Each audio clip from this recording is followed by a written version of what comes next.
How we all doing? We asked you about Hankins and your connection with him in past weeks, but what did you see out? I mean, a lot was asked of him last week with the guys going down. Just what did you see out of the way he played? Yeah, he played great. I think, when you've got, like, we spoke about it last week, but when you've got like an older guy like that, the blocking schemes and those things he's had so many reps of those in games like that. When you see unscouted runs and stuff like that, he can react now. He can come back, give you clean feedback. And I feel like he really pushed himself last week. I think he played 33 snaps, and he normally plays probably in the range of like 18 to 22, and like to take on that, he done a great job for us, What do you think the next step is for your defense? I think the next step is like just carry on being who we are, and I know that's like such a cliche thing to say, but there's a lot of areas we need to grow in, and I think that's just the evolution of what we're trying to become, the system that we're trying to be in, and the style of play that we want to do. So I think the next step is just really embracing the process even more. Like this league's about constant improvement, because someone's gonna attack your system a certain way. They put a copycat route out there, or they put a copycat play out there, and someone's gonna do the same play against you, expose the same weaknesses, and how you deal with that and how you grow in that while still playing with the play style. So to me, like, to answer your question, it's really like embracing the process, and I think the guys are doing that day by day. Just got to stay in it day by day. How ready could Matt Gotel be to help you right away, or is that going to be a process? He's been here close. It's going to be a process because he's been here before, but I think he left. I can't remember. I think he left like day 11 of training camp or something like that, and he's just come back. So there's stuff that he's missed, and getting into it is just getting him back up to speed and going through that. Have you seen that already, where teams like you guys didn't do something right against Denver, and the Patriots put that in, or something like? Have you seen teams copy? Yeah, you see that week in, week out. Like every week in the NFL, that's not just us. That's every defense will see issue plays that affect them. If you don't put that fire out, they're going to come back and do the same thing. Another team will try and do the same thing, How have you guys responded to that?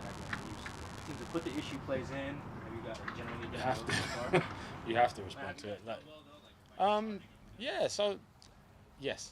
But like the process is that it's a constant thing. It's like as something gets put on tape, it's really finding those issues, understanding the whys, speaking to the players, making sure we correct that.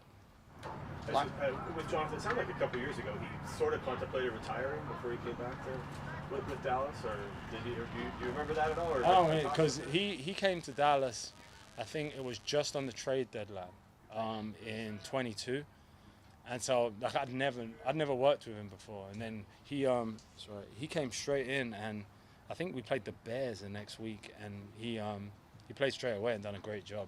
He's like, there's a reason why you play 12 years in the league, like he's a constant pro. He goes through the process. He loves football. He loves the everyday grind of it. It's a cool thing to see. You can see he's helping the young guys.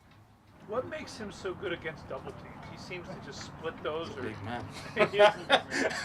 He is. No, I feel, him, Byron, they have a unique understanding of where pressure's coming from and the timing of when pressure's coming, if that makes sense. So like, there's timings to double teams. So, and they both have. I think it's a natural feel, but you have to ask them what they feel. But they both can understand where the pressure's coming from, understand how to collision pressure, and then snap out of it. They're very good at that. What did you see from Mike Morris in the snaps he had to play the other day? He did a good job, like that one way he came out and got the screen. He did like. Mike Mo just comes in and does his job, like he makes it hard on us because we got to get him more snaps.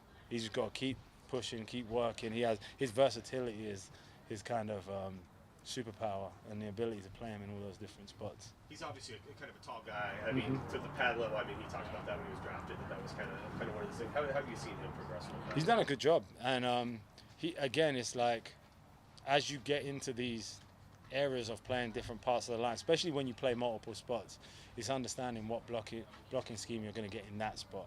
And I think that's his growth area, and that's where I've seen him grow, because then he knows how to really use his pad level and understand where the pressure's coming from. Back to the double teams. When guys go to a knee to react, is that a coaching thing or is that a personal preference players have come to? It's a bit of both, but it really comes from a personal preference, in my opinion. But it's a bit of both, but it's a feel and an ability to kind of constantly like do that. Like some people don't like doing it, and if they don't like doing it, I'm not someone that pushes that. And the idea is to not give up ground, obviously. Of course, yeah. Yeah. To anchor and really hold that point, and then how fast can you snap out of it? How important is it for a defensive player to have that instinctual instinct? I was talking to Terrell Dodson about it too, and he said Witherspoon has it, he has it. You're talking about Johnathan Hankins. How important is that as part of the DNA of a defensive player? I think it's critical. I think they're like I talk to the guys, and I think we do. We talk to the guys. There's a part of the game that you take the players to, and then when it gets to that point, they bring it to life. You know, like a lot of that happens when it crosses the white line, but there is a point, like Jenks, you see he has it. Like there's a point he feels the timing when the ball's coming out, so he can break on the ball and get those great hits in that kind of area of the field in front of him. Like Uchenna has it, you know, on the edge. I feel like that's the kind of that's a player's like superpower, his gift. And when he has it, it's like how do you kind of bring it up and uplift it and put him in a position to do it even more. Is it infectious on the team then? Definitely. I think like because then when you see people do, like I've seen guys learn the game, like younger players learn the game off older players like that. Like, why did you do that? Oh, I felt this. I saw this. I saw this keys. You know, like those things. And then when you see them again, you start understanding the whys behind the play that you're doing, if that makes sense. Lions play a lot of heavy personnel, and they like to run right at you.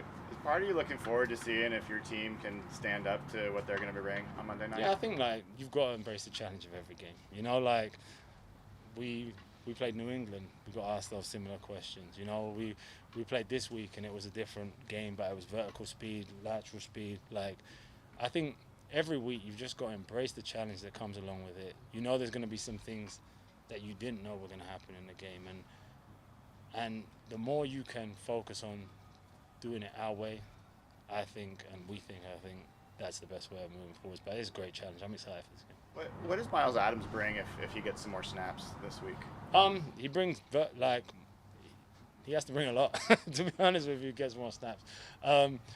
He has a good. I feel like the jump he's made this year and I didn't coach him last year, so I don't know. But like just watching the tape, his ability to play first down run game has grown, I think. And then his ability in the pass game, he's a pretty good pass rusher, and his understanding of leverage, his hand use when he's rushing, the ability to get to edges, you see that, and I've seen that throughout the preseason. I'm excited to see what he can do. Anything else? Thank you. Thanks guys.